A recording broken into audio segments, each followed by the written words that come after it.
नमामि शमीशाननिर्वाणरूपं विभुं व्यापकं ब्रह्मवेदस्वरूपं निजं निर्गुणं निर्विकल्पं निरीहं चिदाकाशमाकाशवासं भजेऽहं निराकारमोङ्कारमूलं तुरीयं गिराज्ञानगोतीतमीशं गिरीशं करालं महाकालकालं कृपालं गुणागारसंसारपारं नतोऽहं तुषाराद्रिसं काशगौरं गभीरं मनोभूतकोटिप्रभा श्रीशरीरं स्फुरन्मौलिकल्लोलिनी चारुगङ्गा लसद्भालबालेन्दुकण्ठे भुजङ्गा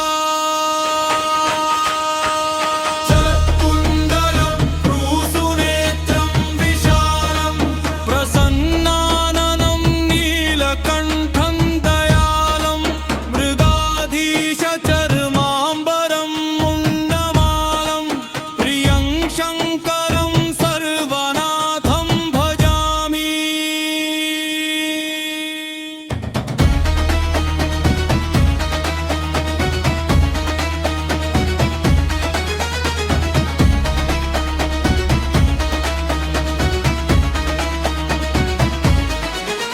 प्रचण्डं प्रकृष्टं प्रगल्भं परेशम् अखण्डम् अजं भानुकोटिप्रकाशं त्रयशूलनिर्मूलनं शूलपाणिं भजेऽहं भवानीपतिं भावगम्यं कलातीतकल्याणकल्पान्तकारी सदा सज्जनानन्ददाता पुरारी चिदानन्दसन्दोहमोहापहारी प्रसीद प्रसीद प्रभो मन्मथारी न यावत् उमानाथपादारविन्दं भजन्ति है लोके परे वानरामा न तावत् सुखं शान्ति सन्तापनाशं प्रसीद प्रभो सर्वभूताधिवासं न जानामि योगं जपं नैव पूजा न तोऽहं सदा सर्वदा शम्भुतुभ्यं जराजन्मदुःखौगतातप्यमानं प्रभो पाहि आपन्नमामीश शम्भो रुद्राष्टकं निदं प्रोक्तं विप्रेण हर्षोतये ये पठन्ति नरा भक्तयाम तेषां शम्भो प्रसीदति।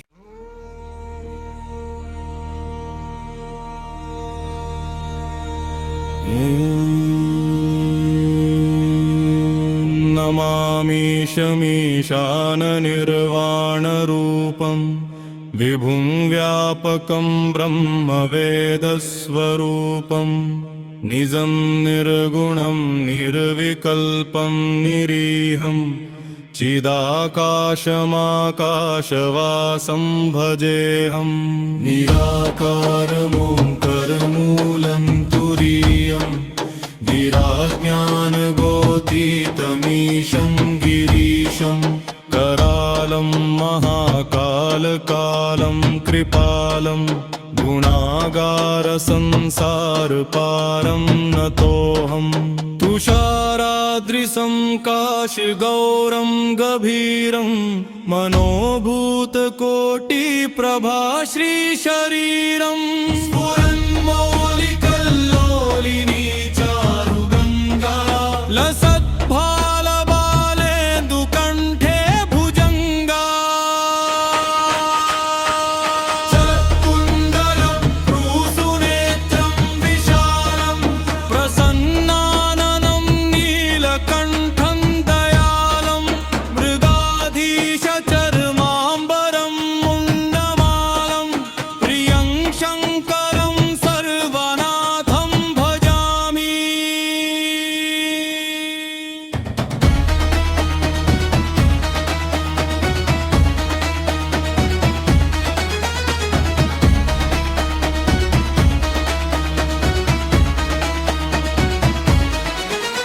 प्रचण्डं प्रकृष्टं प्रगल्भं परेशम् अखण्डम् अजं भानुकोटिप्रकाशं त्रयशूलनिर्मूलनं शूलपाणिं भजेऽहं भवानीपतिं भावगम्यम्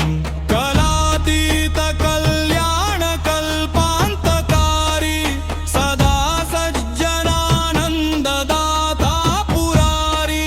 चिदानन्दसन्दोहमोहापहारी प्रसीद प्रसीद प्रभो मन्मथारी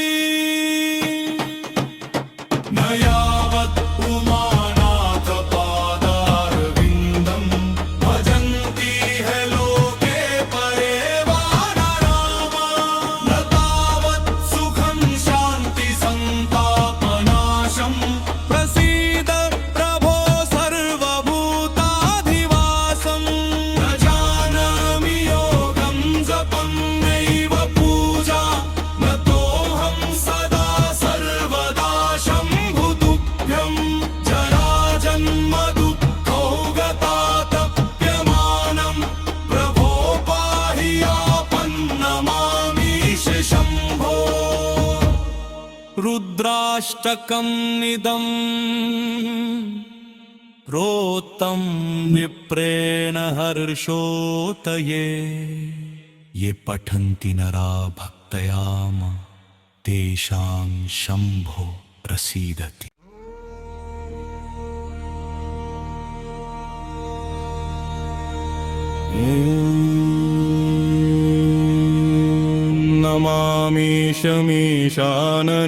नमामीशमीशाननिर्वाणरूपं विभुं व्यापकं ब्रह्मवेदस्वरूपं निजं निर्गुणं निर्विकल्पं निरीहं चिदाकाशमाकाशवासं भजेऽहं निराकारमोङ्करमूलं तुरीयं गिराज्ञानगोतीतमीशं गिरीशं करालं महाकालकालं कृपालं गुणागारसंसारपारं नतोऽहं तुषाराद्रिसं काशगौरं गभीरं मनोभूतकोटिप्रभा श्रीशरीरं स्फुरन्मौलिकल्लोलिनी चारुगङ्गा लसद्भालबालेन्दुकण्ठे भुजङ्गा चलत्कुण्डलं भ्रूसुनेत्रं विशालं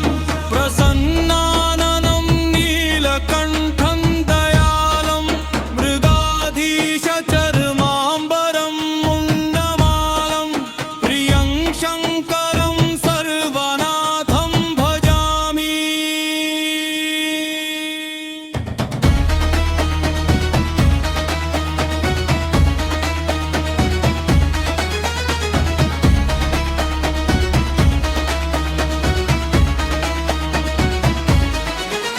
प्रचण्डं प्रकृष्टं प्रगल्भं परेशम् अखण्डम् अजं भानुकोटिप्रकाशं त्रयशूलनिर्मूलनं शूलपाणिं भजेऽहं भवानीपतिं भावगम्यम् कलातीतकल्याणकल्पान्तकारी सदा सज्जनानन्ददाता पुरारी चिदानन्दसन्दोहमोहापहारी प्रसीद प्रसीद प्रभो मन्मथारी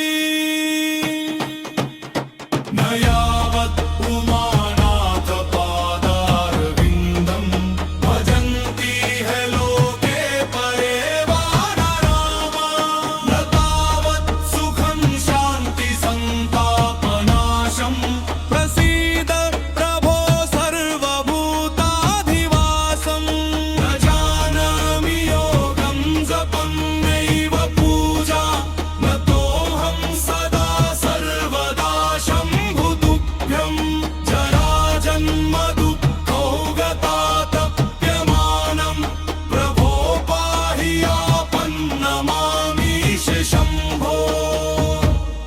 रुद्राष्टकमिदं रोतं विप्रेण हर्षोतये ये पठन्ति नरा भक्तयाम तेषां शम्भो प्रसीदति।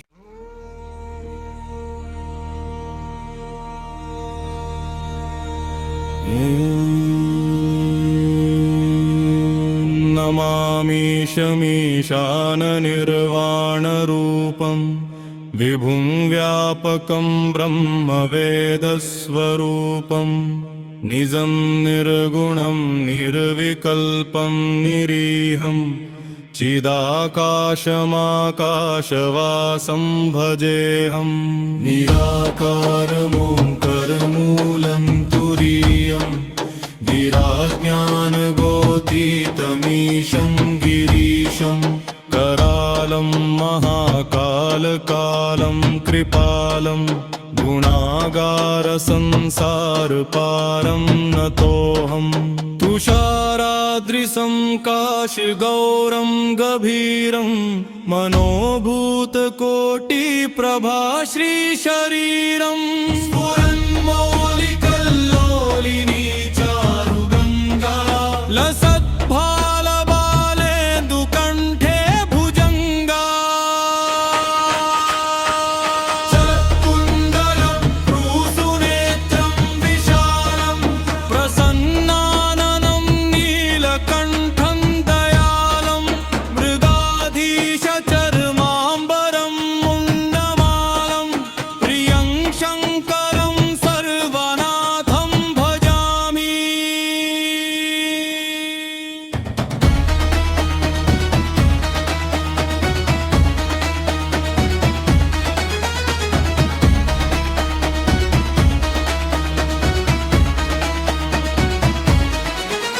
प्रचण्डं प्रकृष्टं प्रगल्भं परेशम् अखण्डम् अजं भानुकोटिप्रकाशं त्रयशूलनिर्मूलनं शूलपाणिं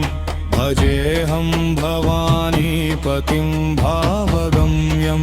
कलातीतकल्याणकल्पान्तकारी सदा सज्जनानन्ददाता पुरारी चिदानन्दसन्दोहमोहापहारी प्रसीद प्रसीद प्रभो मन्मथारी न यावत् उमानाथपादारविन्दं भजन्ति है लोके परे वानरामा न तावत् सुखं शान्ति सन्तापनाशं प्रसीद प्रभो सर्वभूताधिवासं न जानामि योगं जपं नैव पूजा न तोऽहं सदा सर्वदा शम्भुतुभ्यं जराजन्म दुःखौगतातप्यमानं प्रभो पाहि आपन्नमामीश शम्भो। रुद्राष्टकमिदं रोतं विप्रेण हर्षोतये ये पठन्ति नरा भक्तयाम तेषां शम्भो प्रसीदति।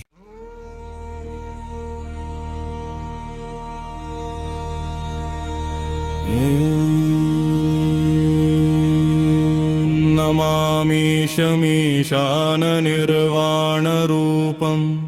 विभुं व्यापकं ब्रह्मवेदस्वरूपं निजं निर्गुणं निर्विकल्पं निरीहं चिदाकाशमाकाशवासं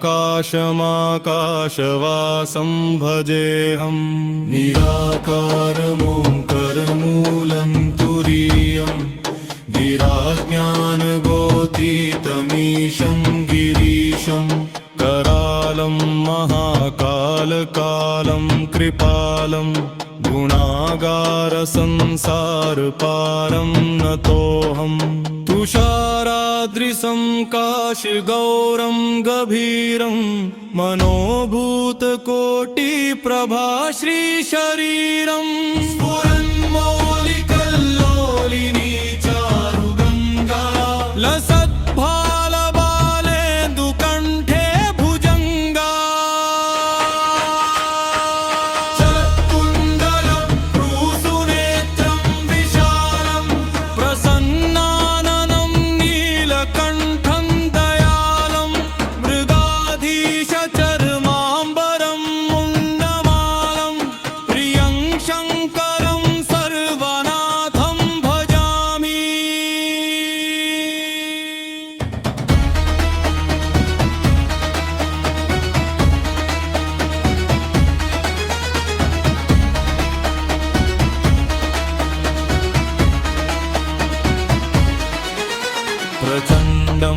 प्रकृष्टं प्रगल्भं परेशम् अखण्डम् अजं भानुकोटिप्रकाशम् त्रयशूलनिर्मूलनं शूलपाणिं भजेऽहं भवानीपतिं भावगम्यम् कलातीतकल्याणकल्पान्तकारी सदा सज्जनानन्ददाता पुरारी चिदानन्दसन्दोहमोहापहारी प्रसीद प्रसीद प्रभो मन्मथारी न यावत् उमानाथ पादारविन्दं भजन्ति है लोके परे वानरामा न तावत् सुखं शान्ति सन्तापनाशं प्रसीद प्रभो सर्वभूताधिवासं न जानामि योगं जपं नैव पूजा न तोऽहं सदा सर्वदा शम्भुतुभ्यं जराजन्म दुःखौगतातप्यमानं प्रभो पाहि आपन्नमामीश शम्भो रुद्राष्टकं निदम् रोत्तं विप्रेण हर्षोतये ये पठन्ति नरा भक्तयाम तेषां शम्भो प्रसीदति।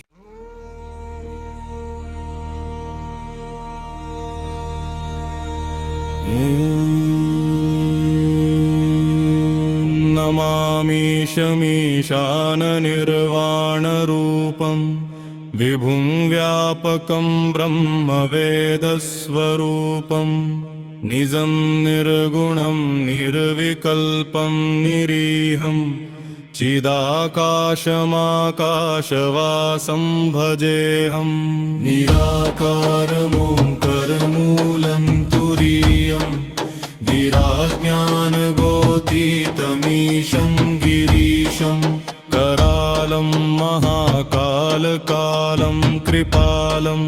गुणागारसंसारपारं नतोऽहं तुषाराद्रिसं काशगौरं गभीरं मनोभूतकोटिप्रभा श्रीशरीरं स्फुरन्मौलिकल्लोलिनी चारुगङ्गा लसद्भालबालेन्दुकण्ठे भुजङ्गा चलत्कुण्डलं भ्रूसुनेत्रं विशालं प्रसन्नाननं नीलकण्ठं दयालं मृगाधीशचर्माम्बरं मुण्डमालं प्रियं शङ्करं सर्वनाथं भजामि।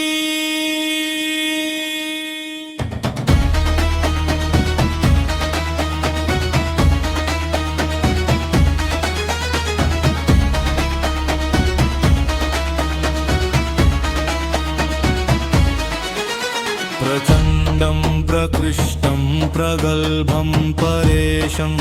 अखण्डम् अजं भानुकोटिप्रकाशं त्रयशूलनिर्मूलनं शूलपाणिं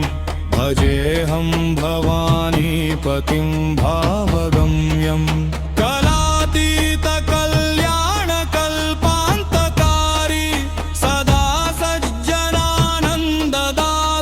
पुरारी चिदानन्दसन्दोहमोहापहारी प्रसीद प्रसीद प्रभो मन्मथारी न यावत् उमानाथ पादारविन्दं भजन्ति है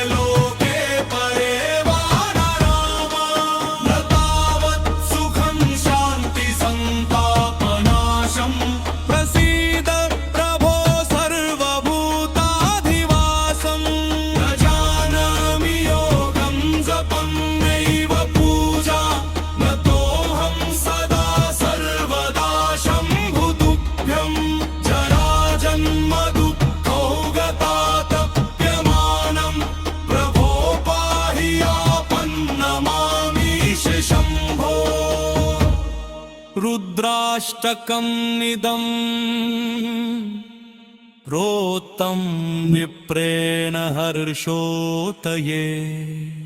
ये पठन्ति नरा भक्तयाम तेषां शम्भो प्रसीदति।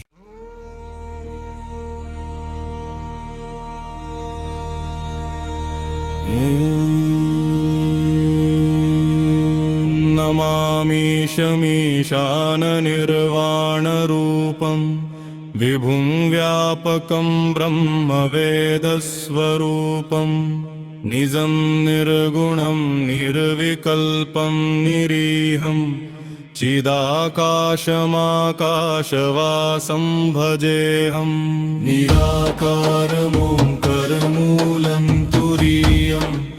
गिराज्ञानगोतीतमीशं गिरीशं करालं महाकालकालं कृपालं गुणागारसंसारपारं नतोऽहं तुषाराद्रिसं काशगौरं गभीरं मनोभूतकोटिप्रभा श्रीशरीरं स्फुरन्मौलिकल्लोलिनी चारुगङ्गा लसद्भालबालेन्दुकण्ठे भुजङ्गा चकुण्डलं भ्रूसुनेत्रं विशालं प्रसन्नाननं नीलकण्ठं दयालं मृगाधीशचर्माम्बरं मुण्डमालं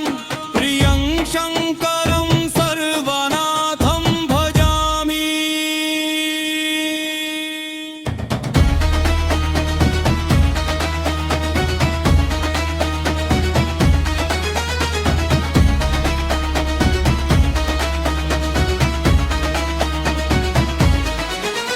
प्रचण्डं प्रकृष्टं प्रगल्भं परेशम् अखण्डम् अजं भानुकोटिप्रकाशं त्रयशूलनिर्मूलनं शूलपाणिं भजेऽहं भवानीपतिं भावगम्यं कलातीतकल्याणकल्पान्तकारी सदा सज्जनानन्ददाता पुरारी चिदानन्दसन्दोहमोहापहारी प्रसीद प्रसीद प्रभो मन्मथारी। न यावत् उमानाथपादारविन्दं भजन्ति ह लोके परे वा नरामा न तावत् सुखं शान्तिसन्तापनाशं प्रसीद प्रभो सर्वभूताधिवासं न जानामि योगं जपं नैव पूजा न तोऽहं सदा सर्वदा शम्भुतुभ्यं जराजन्मदुःखौगतातप्यमानं प्रभो पाहि आपन्नमामीश शम्भो। रुद्राष्टकमिदं रोत्तं विप्रेण हर्षोतये ये पठन्ति नरा भक्तयाम तेषां शम्भो प्रसीदति।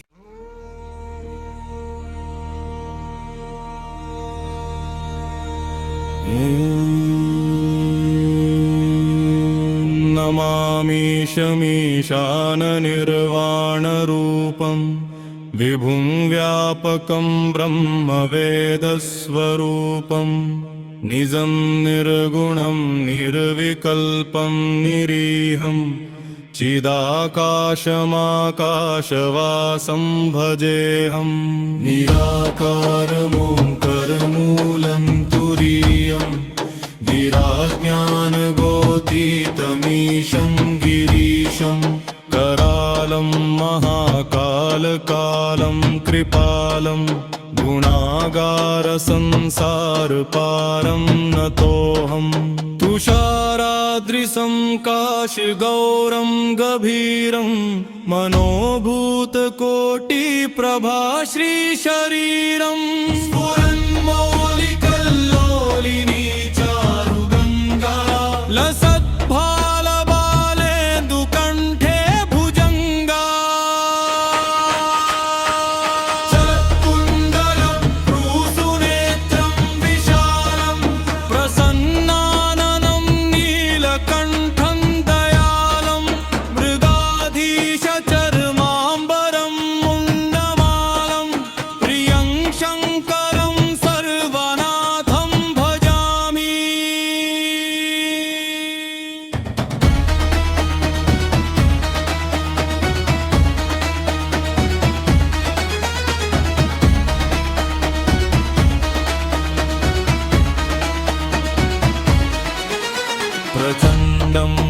प्रकृष्टं प्रगल्भं परेशम् अखण्डम् अजं भानुकोटिप्रकाशम् त्रयशूलनिर्मूलनं शूलपाणिं भजेऽहं भवानीपतिं भावगम्यम् कलातीतकल्याणकल्पान्तकारी सदा सज्जनानन्ददाता पुरारी चिदानन्दसन्दोहमोहापहारी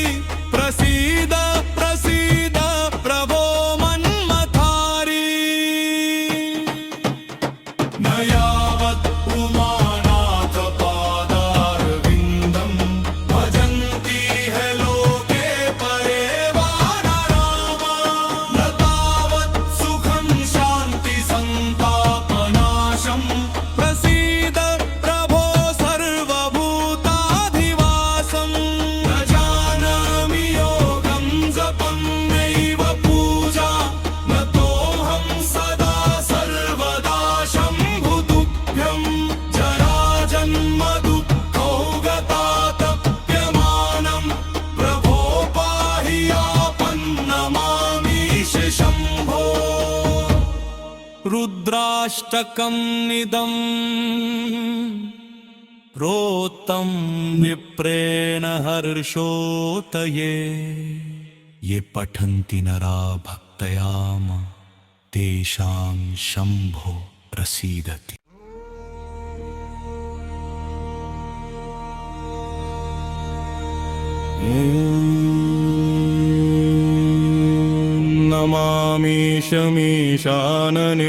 नमामीशमीशाननिर्वाणरूपं विभुं व्यापकं ब्रह्मवेदस्वरूपं निजं निर्गुणं निर्विकल्पं निरीहं चिदाकाशमाकाशवासं भजेऽहं निराकारमोङ्करमूलं तुरीयं गिराज्ञानगोतीतमीशं गिरीशं करालं महाकालकालं कृपालं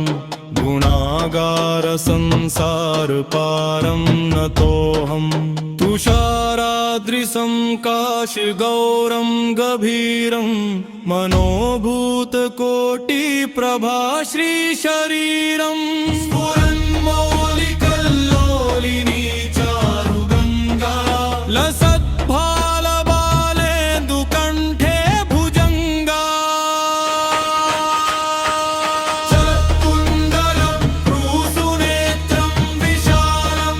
प्रसन्नाननं नीलकण्ठं दयालं मृगाधीशचर्माम्बरं मुण्डमालं प्रियं शङ्करं सर्वनाथं भजामि।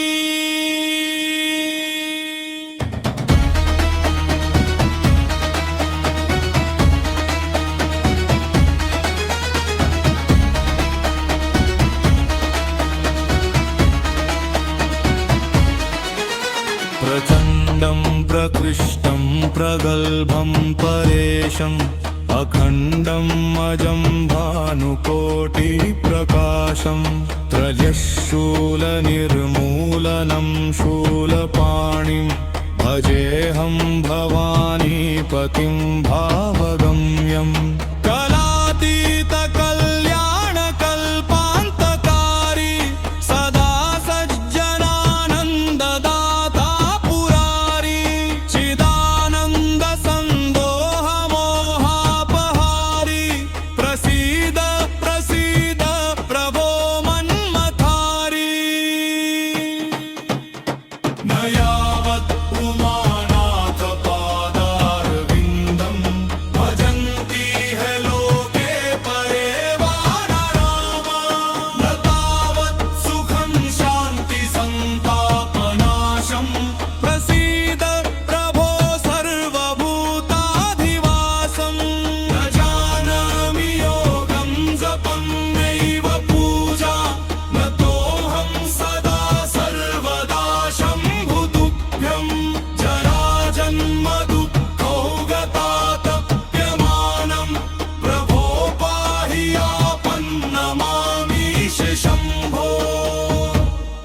रुद्राष्टकमिदं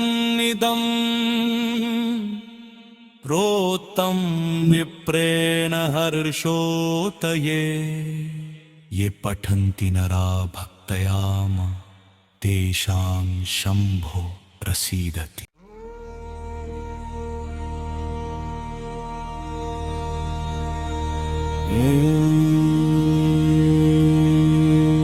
नमामीशमीशाननिर्वाणरूपं विभुं व्यापकं ब्रह्मवेदस्वरूपं निजं निर्गुणं निर्विकल्पं निरीहं चिदाकाशमाकाशवासं भजेऽहं निराकारमोङ्करमूलं तुरीयं गिराज्ञानगोतीतमीशं गिरीशं करालं महाकालकालं कृपालं गुणागारसंसारपारं नतोऽहं तुषाराद्रिसं काशगौरं गभीरं मनोभूतकोटिप्रभा श्रीशरीरं स्फुरन्मौलिकल्लोलिनी चारुगङ्गा लसद्भालबालेन्दुकण्ठे भुजङ्गा शरत्कुण्डलं भ्रूसुनेत्रं विशालं प्रसन्नाननं नीलकण्ठं दयालं मृगाधीशचर्माम्बरं मुण्डमालं प्रियं शङ्करं सर्वनाथं भजामि।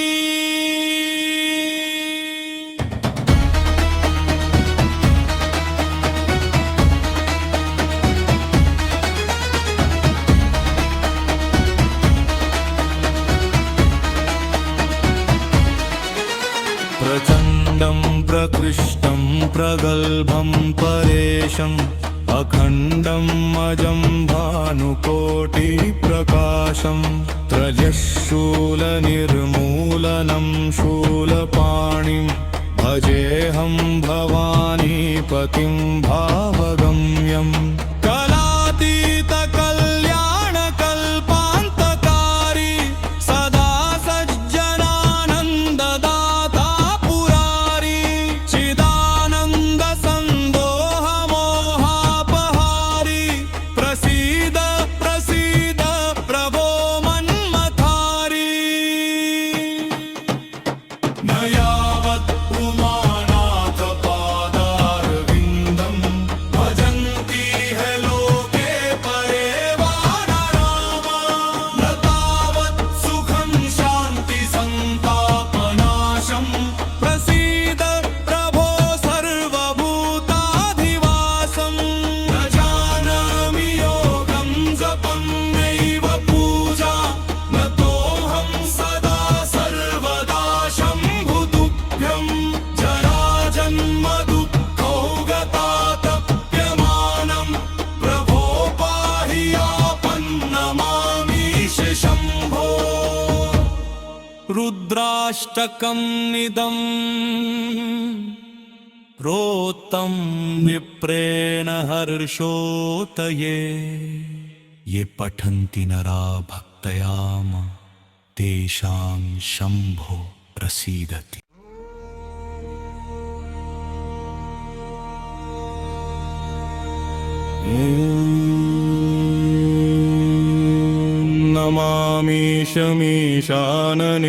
नमामीशमीशाननिर्वाणरूपं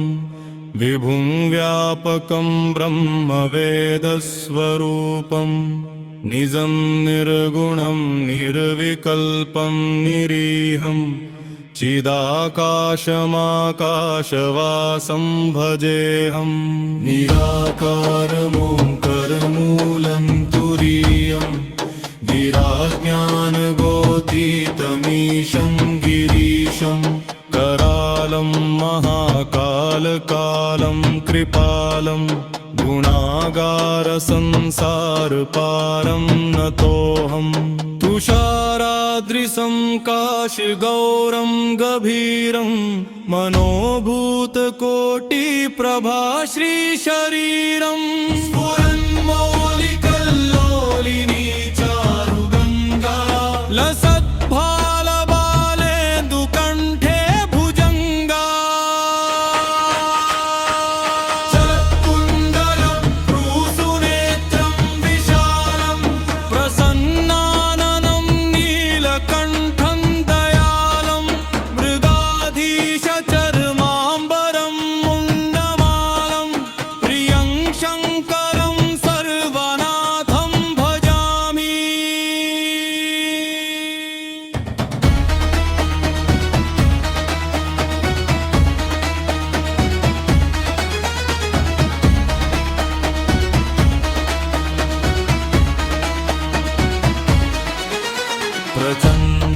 प्रकृष्टं प्रगल्भं परेशम्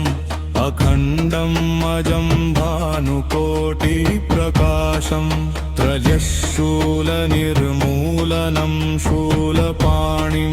भजेऽहं भवानीपतिं भावगम्यम्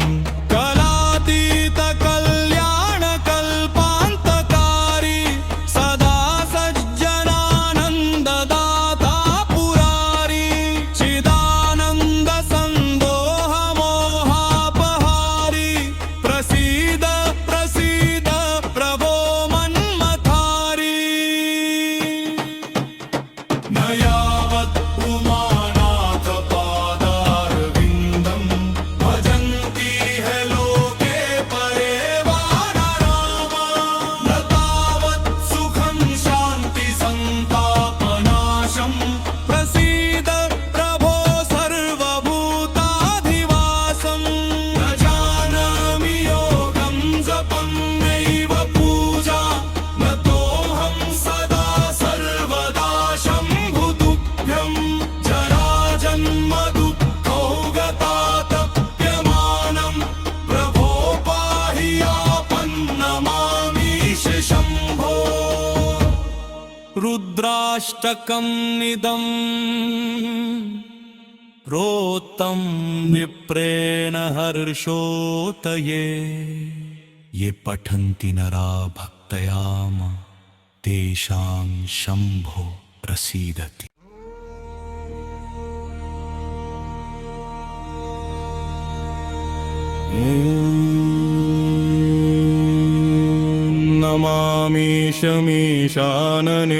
नमामीशमीशाननिर्वाणरूपं विभुं व्यापकं ब्रह्मवेदस्वरूपं निजं निर्गुणं निर्विकल्पं निरीहं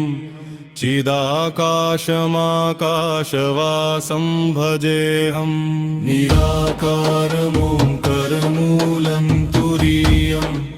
गिराज्ञानगोतीतमीशं गिरीशं करालं महाकालकालं कृपालं गुणागारसंसारपारं नतोऽहं तुषाराद्रिसं काशगौरं गभीरं मनोभूतकोटिप्रभा श्रीशरीरं स्फुरन्मौलिकल्लोलिनी चारुगङ्गा लसद्भालबालेन्दुकण्ठे भुजङ्गा चलत्कुण्डलं भ्रूसुनेत्रं विशालं प्रसन्नाननं नीलकण्ठं दयालं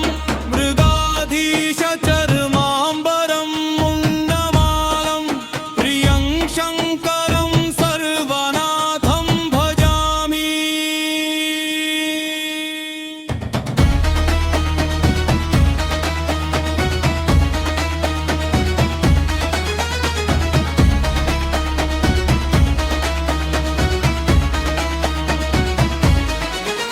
प्रचण्डं प्रकृष्टं प्रगल्भं परेशम्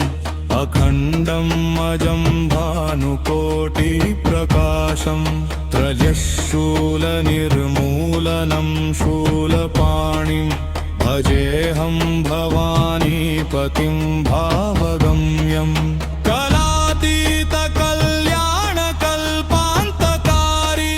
सदा सज्जनानन्ददाता पुरारी चिदानन्दसन्दोहमोहापहारी प्रसीद प्रसीद प्रभो मन्मथारी न यावत् उमानाथ पादारविन्दं भजन्ति है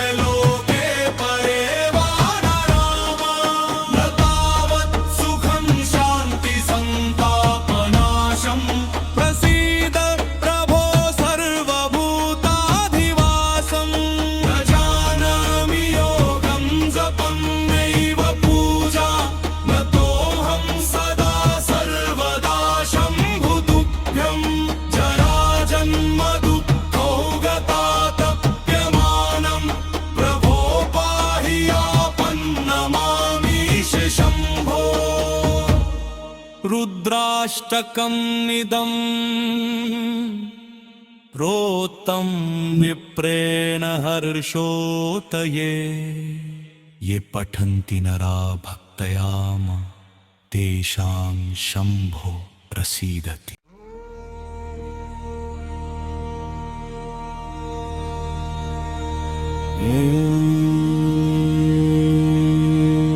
नमामि शमीशाननिर्वाणरूपं विभुं व्यापकं ब्रह्मवेदस्वरूपं निजं निर्गुणं निर्विकल्पं निरीहं चिदाकाशमाकाशवासं भजेऽहं निराकारमोङ्करमूलं तुरीयं गिराज्ञानगोतीतमीशं गिरीशं करालं महाकालकालं कृपालं गुणागारसंसारपारं नतोऽहं तुषाराद्रिसं काशगौरं गभीरं मनोभूतकोटिप्रभा श्रीशरीरं स्फुरन्मौलिकल्लोलिनी चारुगङ्गा लसद्भालबालेन्दुकण्ठे भुजङ्गा शरत्कुण्डलं भ्रूसुनेत्रं विशालं प्रसन्नाननं नीलकण्ठं दयालं मृगाधीशचर्माम्बरं मुण्डमालं प्रियं शङ्करं सर्वनाथं भजामि।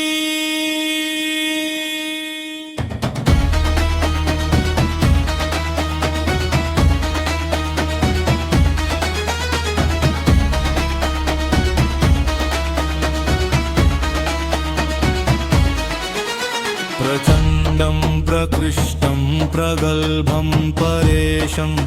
अखण्डं अजं भानुकोटिप्रकाशं त्रयशूलनिर्मूलनं शूलपाणिं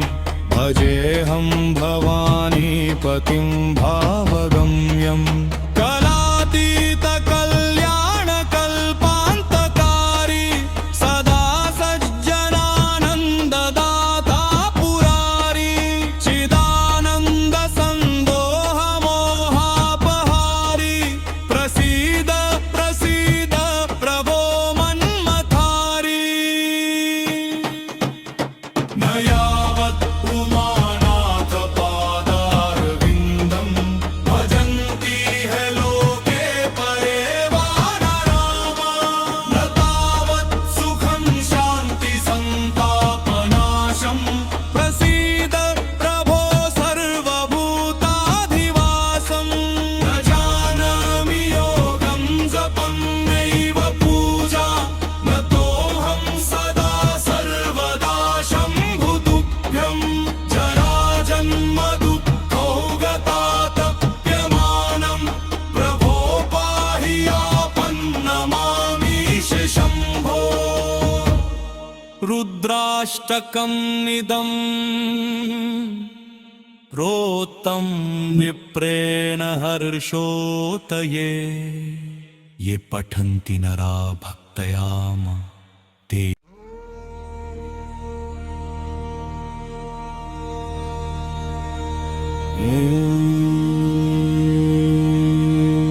नमामि शमीशाननिर्वाणरूपं विभुं व्यापकं ब्रह्मवेदस्वरूपं निजं निर्गुणं निर्विकल्पं निरीहं चिदाकाशमाकाशवासं भजेऽहं निराकारमोङ्करमूलं तुरीयं गिराज्ञानगोतीतमीशं गिरीशं करालं महाकालकालं कृपालं गुणागारसंसारपारं नतोऽहं तुषाराद्रिसं काशगौरं गभीरं मनोभूतकोटिप्रभा श्रीशरीरं स्फुरन्मौलिकल्लोलिनी चारुगङ्गा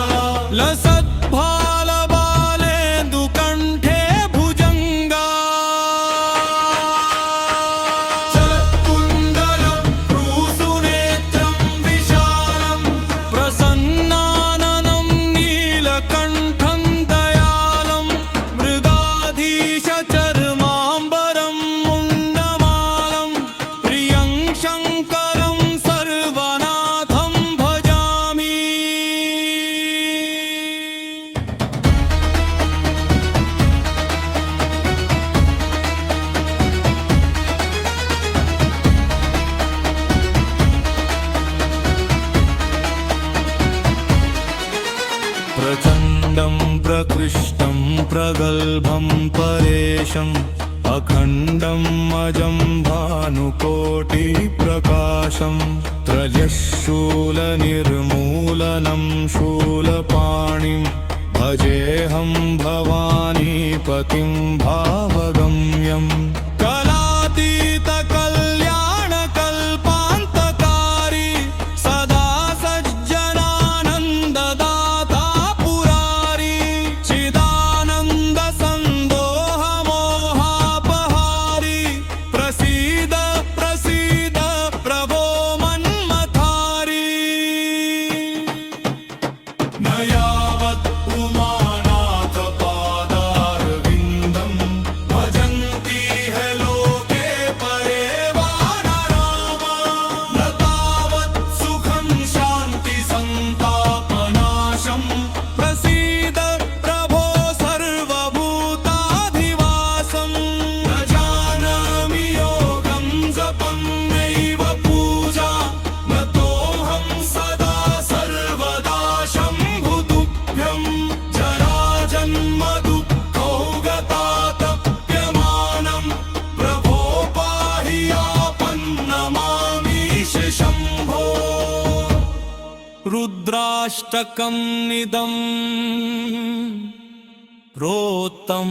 विप्रेण हर्षोतये ये पठन्ति नरा भक्तयाम ते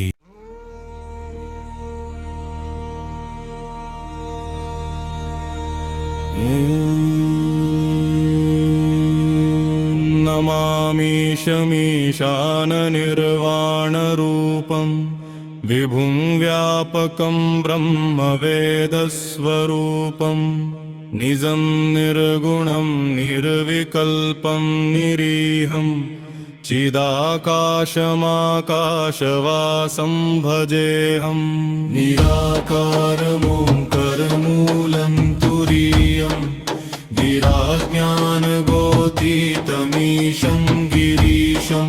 करालं महाकालकालं कृपालं गुणागारसंसारपारं नतोऽहं तुषाराद्रिसं काशगौरं गभीरं मनोभूतकोटिप्रभा श्रीशरीरं स्फुरन्मौलिकल्लोलिनी चारुगङ्गा लसद्भालबालेन्दुकण्ठे भुजङ्गा चलत्कुण्डलं भ्रूसुनेत्रं विशालं प्रसन्नाननं नीलकण्ठं दयालं मृगाधीशचर्माम्बरं मुण्डमालं प्रियं शङ्करं सर्वनाथं भजामि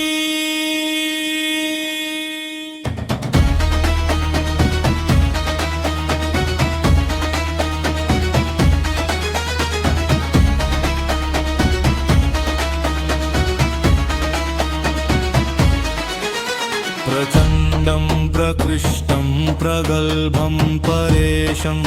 अखण्डं अजं भानुकोटिप्रकाशं त्रयशूलनिर्मूलनं शूलपाणिं भजेऽहं भवानीपतिं भावगम्यम् कलातीतकल्याणकल्पान्तकारी सदा सज्जनानन्ददाता पुरारी चिदानन्दसन्दोहमोहापहारी प्रसीद प्रसीद प्रभो मन्मथारी न यावत् उमानाथ पादारविन्दं भजन्ति है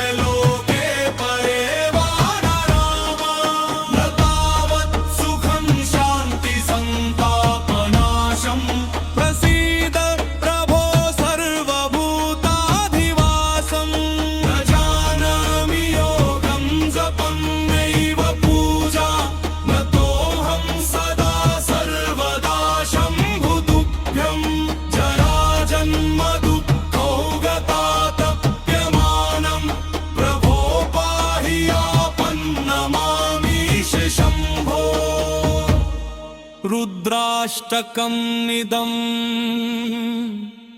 प्रोक्तं विप्रेण हर्षोतये ये पठन्ति नरा भक्तयाम ते।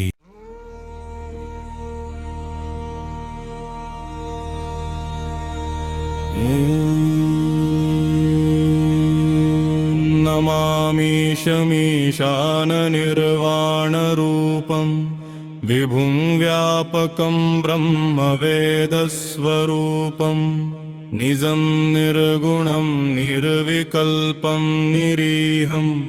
चिदाकाशमाकाशवासं भजेऽहं निराकारमोङ्करमूलं तुरीयं गिराज्ञानगोतीतमीशं गिरीशं करालं महाकालकालं कृपालं गुणागारसंसारपारं नतोऽहं तुषाराद्रिसं काशगौरं गभीरं मनोभूतकोटिप्रभा श्रीशरीरं स्फुरन्मौलिकल्लोलिनी चारुगङ्गा लसद्भालबालेन्दुकण्ठे भुजङ्गा चलत्कुण्डलं भ्रूसुनेत्रं विशालं प्रसन्नाननं नीलकण्ठं दयालं मृगाधीशचर्माम्बरं मुण्डमालं प्रियं शङ्करं सर्वनाथं भजामि।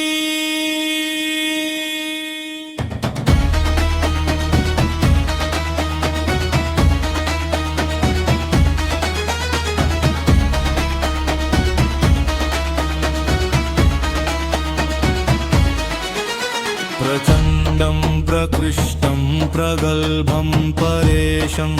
अखण्डं अजं भानुकोटिप्रकाशं त्रयशूलनिर्मूलनं शूलपाणिं भजेऽहं भवानीपतिं भावगम्यं कलातीतकल्याणकल्पान्तकारी सदा सज्जनानन्ददाता पुरारी चिदानन्दसन्दोहमोहापहारी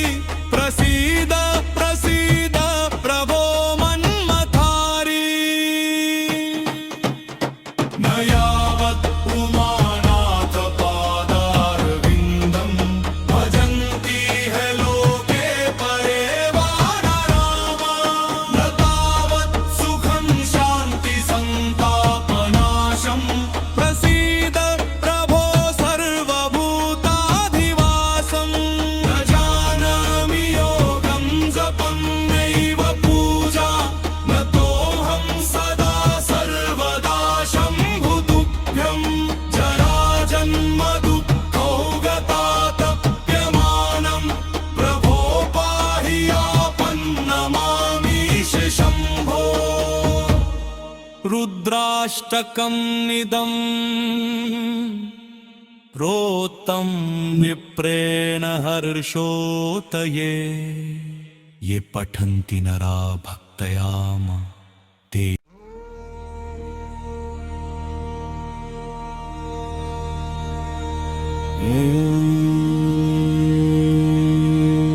नमामि शमीशाननिर्वाणरूपं विभुं व्यापकं ब्रह्मवेदस्वरूपं निजं निर्गुणं निर्विकल्पं निरीहं चिदाकाशमाकाशवासं भजेऽहं निराकारमोङ्करमूलं तुरीयं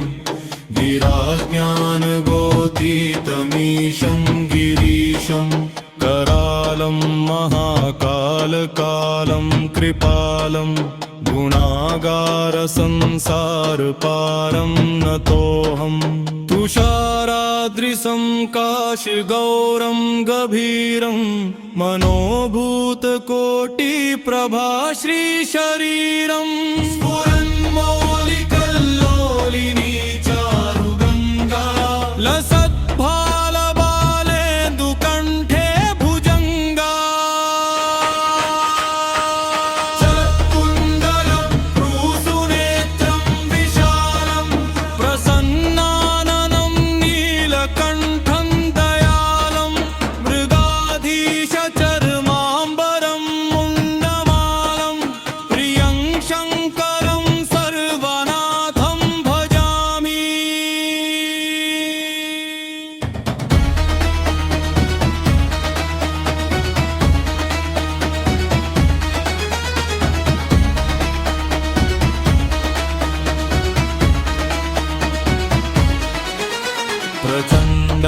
प्रकृष्टं प्रगल्भं परेशम्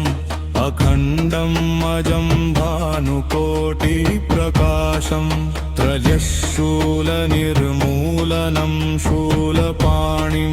भजेऽहं भवानीपतिं भावगम्यम् कलातीतकल्याणकल्पान्तकारी सदा सज्जनानन्ददाता पुरारी चिदानन्दसन्दोहमोहापहारी प्रसीद प्रसीद प्रभो मन्मथारी न यावत् उमानाथ पादारविन्दं भजन्ति है लोके परे वानरामा न तावत् सुखं शान्ति सन्तापनाशम् प्रसीद प्रभो सर्वभूताधिवासम् न जानामि योगं जपं नैव पूजा न तोऽहं सदा सर्वदा शम्भुतुभ्यं जराजन्म दुःखौगतातप्यमानं प्रभो पाहि आपन्नमामीश शम्भो रुद्राष्टकमिदं प्रोक्तं विप्रेण हर्षोतये ये पठन्ति नरा भक्तयाम